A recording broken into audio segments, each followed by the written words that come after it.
Hello, and welcome to Early and Often, the History of Elections in America, Episode 31, Thomas Hutchinson. Over the last few episodes, we followed the history of several New England colonies through the middle of the 18th century, seeing how their cultures changed and how a new way of thinking about politics emerged, in which partisanship and factionalism replaced deference and restraint. Today we're going to zoom in even further on this change, by focusing in on the life and career of one Massachusetts politician in particular, Thomas Hutchinson. We've already briefly heard about Hutchinson back in episode 27. He was the contemporary historian who wrote the first major history of Massachusetts. He was also a career politician, who was in office pretty continuously from 1737 to 1774. So his career spans most of the period we've been discussing. And it also spans these two political mindsets, the deferential and the partisan. When Hutchinson was first elected to the General Court, it was as an old-school politician, in that quasi-oligarchic way, but as the years passed, the ground slowly shifted under his feet, and, as we'll see, he became increasingly out of step with the citizens he was trying to serve. Although he kept climbing the political ladder, eventually becoming governor shortly before the American Revolution, he also became a hated figure within the colony. In particular, he remained loyal to the British Empire, even as public opinion was shifting violently in the opposite direction. In the end, the War of Independence overwhelmed him, and he spent his last years in an unhappy exile in England. But let's start from the beginning. Thomas Hutchinson was born in 1711. He was a descendant of Anne Hutchinson, that religious dissenter who had been expelled from Massachusetts in the 1630s and gone on to become one of the founders of Rhode Island. But her descendants didn't live up to her legacy of rebellion. Since then, the Hutchinson family had spent the last few generations as merchants, slowly climbing up the economic and social ladder. By the generation before Thomas, the family had done pretty well for themselves, and his father served as a magistrate in the upper house of the General Court for 20 years. According to the historian Bernard Bailyn, quote, "They were accumulators, down-to-earth unromantic middlemen, whose solid, petty bourgeois characteristics became steadily more concentrated in the passage of years, until in Thomas, in the 5th generation, they reached an apparently absolute and perfect form." End quote. A studious child who preferred reading to playing, Thomas Hutchinson began attending Harvard at age 12, a few years younger than normal. His class had only 38 students in it. Obviously, Harvard was a bit different than it is today. It was a finishing school for elite teenagers as much as anything. In fact, that sort of elitism was built into Harvard. At the time, Harvard ranked its students by the supposed dignity of their families. So students who came from prominent families were ranked higher, which determined who ate first in the dining hall and other symbolic things like that. Like modern legacy admissions on steroids, I guess. It was very clear who was on top. And according to historian Richard R. Beeman, quote, "Those rankings had real relevance to political success later in life. In the 18th century, if a General Court representative had ranked in the top half of his Harvard class, he had an 80% chance of emerging as a significant leader of the House." End quote. Further evidence for that old deferential politics I keep talking about. Hutchinson was ranked 3rd out of 38, so pretty good. He graduated with a master's degree after 3 years. Afterwards, he got to work further improving his family's position. He was a hard worker, and I suppose being a merchant came very naturally to him. According to Beeman, quote, "By 1776 he had increased the original capital inherited from his father 15-fold. He owned 8 houses, 2 wharves and assorted lots and commercial properties in Boston, and a wonderful country home on 100 acres in Milton, Massachusetts." End quote. So, under Thomas, the Hutchinson family's self-improvement continued at a rapid pace. Like most people back then, his life was marred by personal tragedy. He had 12 children, but only 5 survived infancy, and his favorite daughter died of tuberculosis in her early 20s, while his beloved wife died in childbirth. He never remarried afterwards, which was unusual. So what sort of person was Hutchinson?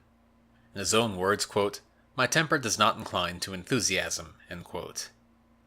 And that sounds about right. He was bland, maybe somewhat priggish. According to Bailyn, almost none of his contemporaries even described his personality in any detail.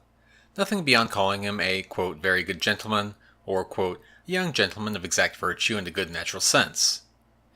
While he was an influential guy, I don't think his personality left a big mark on anyone. He dressed plainly, didn't have much of a sense of humor. Even his writing was dull, according to Bailyn. Hutchinson carefully edited everything he wrote to avoid any unnecessary provocations. Bailyn describes his account of the American Revolution as, quote, one of the most impersonal, bland, and circumspect accounts of revolutionary events ever written by a participant, end quote. Well, it may have been bland, but apparently he was a good historian by the standards of the day. He was careful with his facts, and he took pains to be fair to both sides of every issue, unlike almost all of his contemporaries. But all in all, he was a very buttoned-down guy. A petty bourgeois Puritan merchant down to his core. Though actually in religion, he was no old-school Puritan. He remained with the Puritans his whole life, but by disposition he preferred a modern, tolerant, rational church. He didn't care too much about doctrine.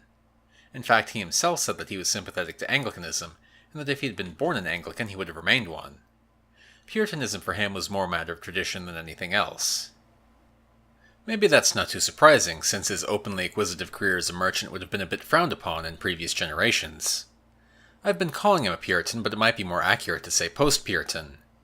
The rigidity and uprightness, or self-righteousness maybe, of Puritanism remained, even as the religious fervor receded. He tried hard to make money, but he was no big spender. He tried hard to move up in political life, but he was full of self-doubt. Hutchinson began his political career at a very young age. He was only 26 when he was elected to the lower house of the General Court as a representative from Boston. He was by no means a beloved politician, but he was respected for his, quote, disinterestedness and integrity, in the words of one contemporary. Back then, service in government was mostly seen as a chore. Political office didn't pay very well, and traveling to the capital was often burdensome in both time and money. There were opportunities for corruption and nepotism, but the financial benefits were much smaller than today, especially relative to the other options at hand. Still, it would have been expected that someone like Hutchinson would do his duty. He immediately joined the House's leadership, and just 9 years later he was chosen as Speaker, the highest position in the lower house. This was a much faster career path than most politicians would have been on. More typical would have been to start out as a selectman or some other town official and stay at the local level for a while before being sent to Boston. It helped a whole lot to have been born into a prominent family like that. It almost guaranteed you a position in the Assembly's leadership if you wanted it. It was expected that politicians would come from well-established families, and the higher the office, the more well-established the family should be. Plenty of politicians in the modern era come from prominent families, of course. Think about the Kennedys or the Bushes. But back then it was an expectation, something that was seen as actively desirable. Money was part of it. It was thought that wealthier men would be more immune to corruption, especially since holding office didn't pay well. In the words of one New Englander, quote, a clear estate and independency of fortune is no unnecessary qualification, as it frees a man from those temptations which attend a state of poverty, end quote. And it was thought that poor men would not be able to command enough respect to rule, if they somehow got elected to high office. How could you expect anyone to be respectful towards a poor guy? After all, it was the rich who were clearly blessed by God.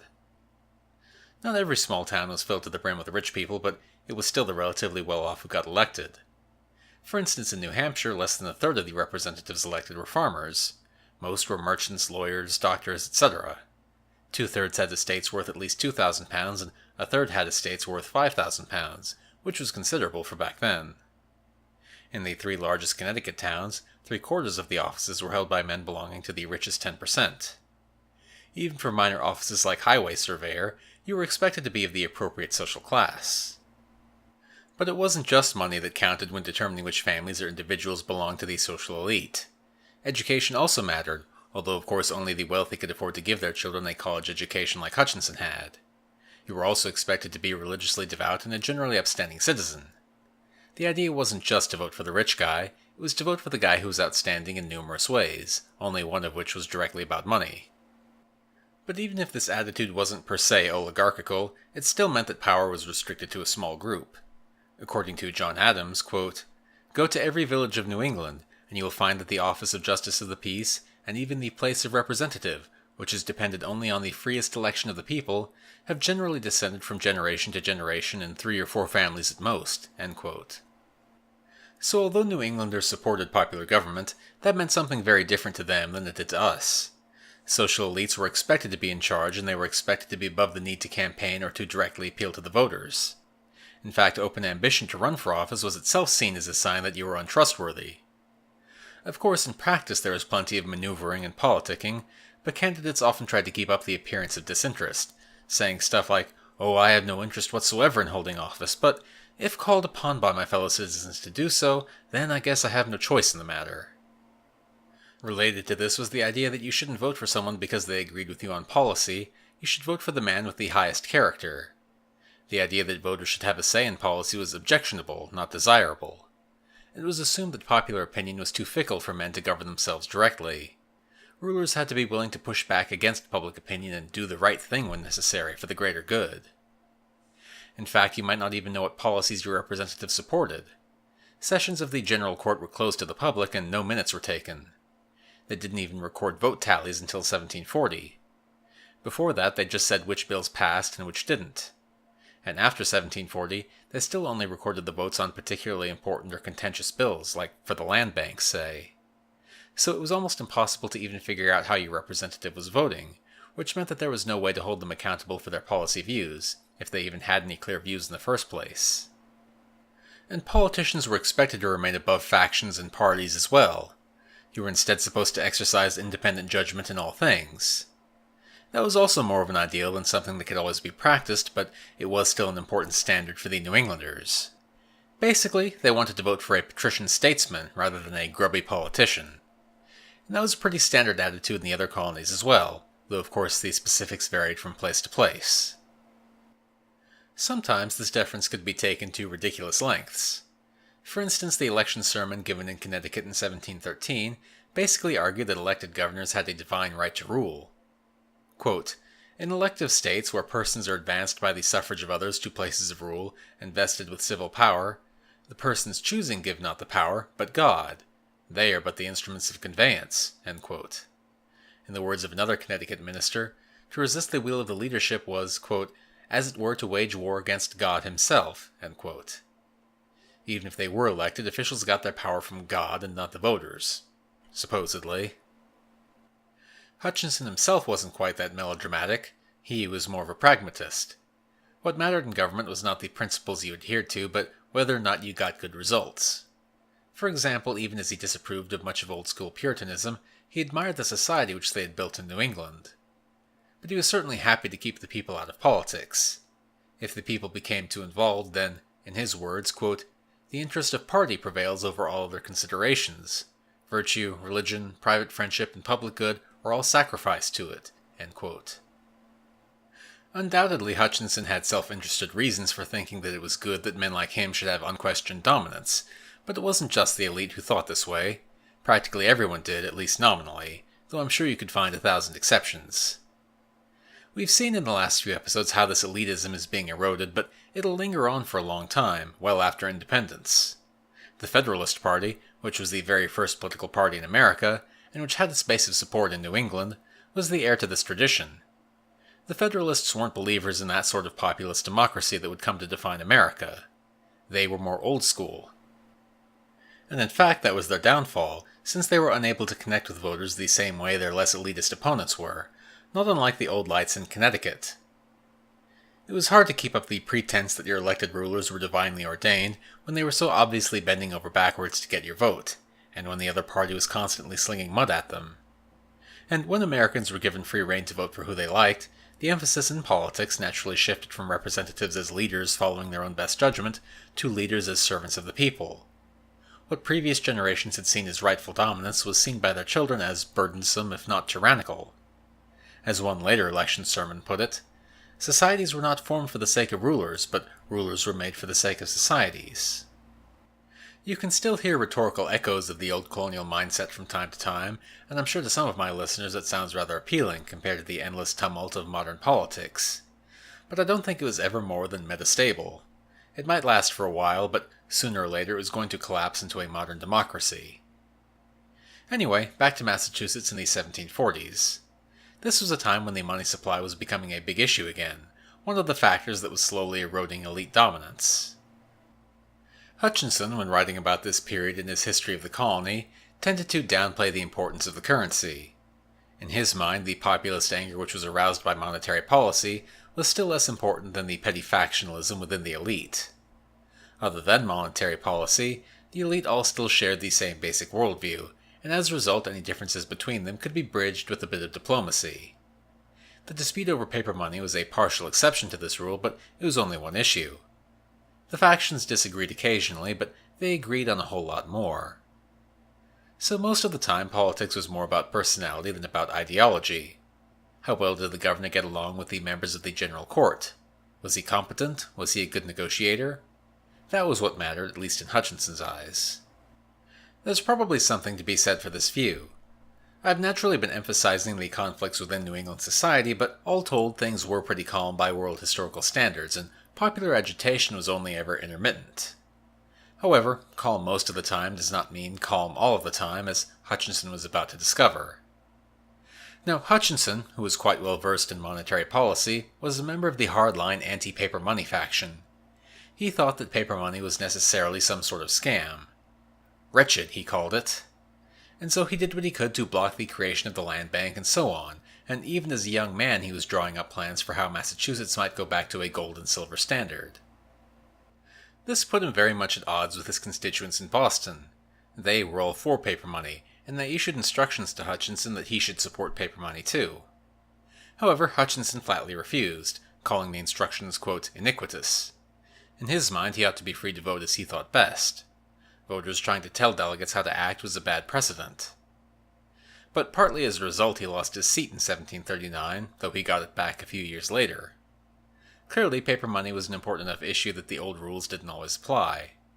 Voters were willing to punish Hutchinson, though only for a little while. But Hutchinson didn't learn his lesson. He kept right at it with his opposition to paper money.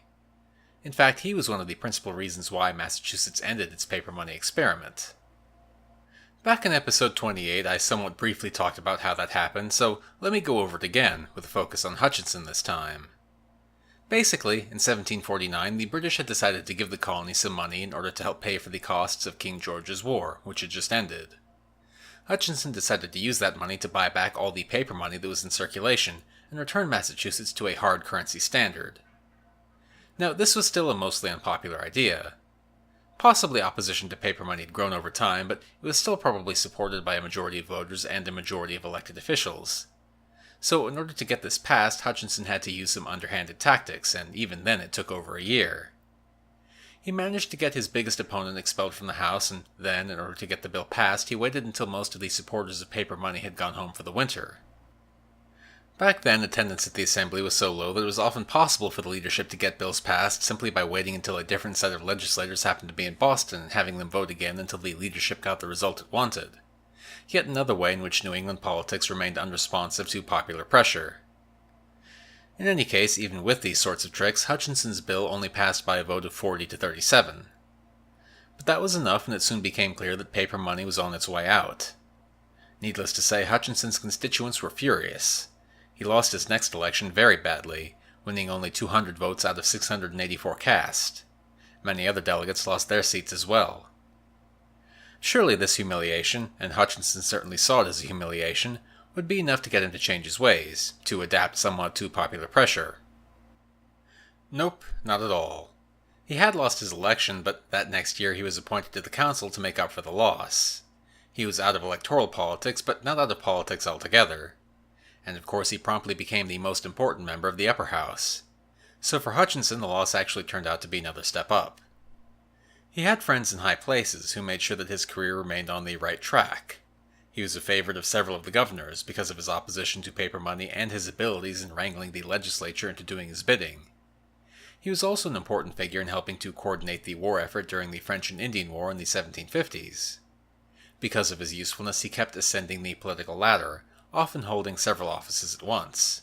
He became lieutenant governor in 1758 and chief justice of the highest court in Massachusetts in 1760. But even from these new, unelected positions, he couldn't remain entirely insulated from popular pressure, as we'll see next time. Change was coming to Massachusetts. A nationalist, ideological fervor was about to sweep across the country, and Thomas Hutchinson was no fan of ideology. The historian William Pensack compares Hutchinson to Edmund Burke. If you're not familiar with him, Edmund Burke was one of the founders of modern conservatism. He was a big opponent of the French Revolution, and he wrote a famous attack on how the revolutionaries were attempting to overthrow ancient tradition in the name of their abstract belief in natural rights. Burkean conservatism is above all else about caution towards change and skepticism towards grand theories of society. Hutchinson had a similar attitude, although he never expressed it as fully as Burke did. He favored compromise and was against pushing principles to extremes. He favored liberty for the colonists, but not if it threatened British rule.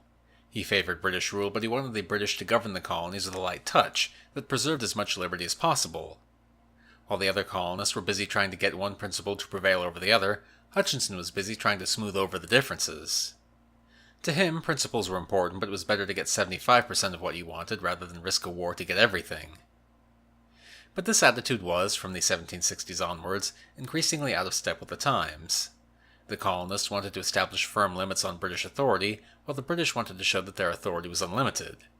In such an environment where theory mattered more than practicality, compromise was becoming impossible. To Hutchinson this was a disaster, but there was nothing that he could do to stop it, no matter how hard he tried. And in the end, the fires of revolution would destroy him. Next episode we'll continue the story of Thomas Hutchinson and see the first flames of that revolution rise up around him. So join me next time on Early and Often, the history of elections in America. If you like the podcast, please rate it on iTunes. You can also keep track of Early and Often on Twitter at EarlyOftenPod, or at transcripts of every episode of the blog at earlyandoftenpodcast.wordpress.com. Thanks for listening.